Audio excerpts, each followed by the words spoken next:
Hello and welcome to another mobile computer video review.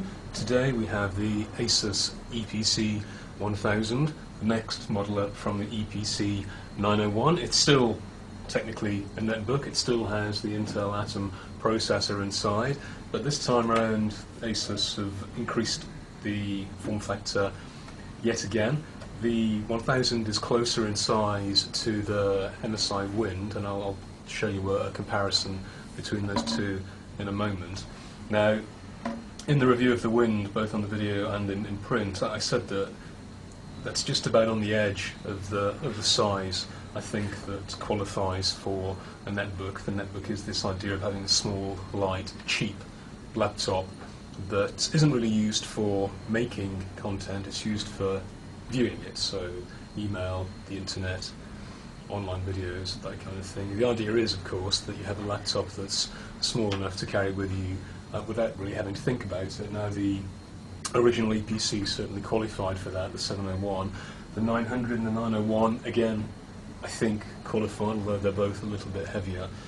The MSI Wind and now the EPC 1000, as I said, are really just on the edge, both in terms of size and price. Now, the EPC 1000, this is the Linux edition. The Windows XP edition will follow in a week or two. The Linux model will sell for £369, including VAT, or at least that's the figure that Asus has published. So still considerably cheaper than a traditional ultra-portable of this size. But again, you know, we are fast encroaching the traditional ultra-portable territory, you know, with a laptop of these dimensions. Anyway, let's take a look at it. Now, the 1000 is pretty much identical to the 901 that's just been scaled up a little bit. Same design, same selection of ports. We've got VGA to USB and SD card on one side, along with the power port there. Another USB port, Ethernet and audio sockets on the front. Has the same glossy, curvy lid.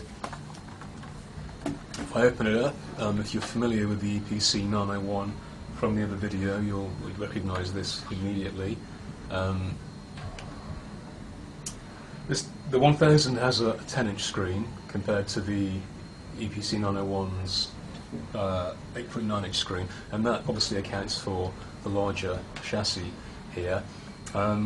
Again, as I said in the Wind video, the advantage of having that slightly bigger chassis is the fact you can fit in a larger keyboard. Now, I'll come on to that in a moment, but you can see, you know, I mentioned those 901 similarities.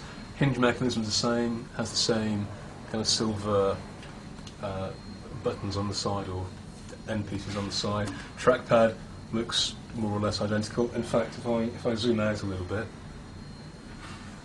I'll put the EPC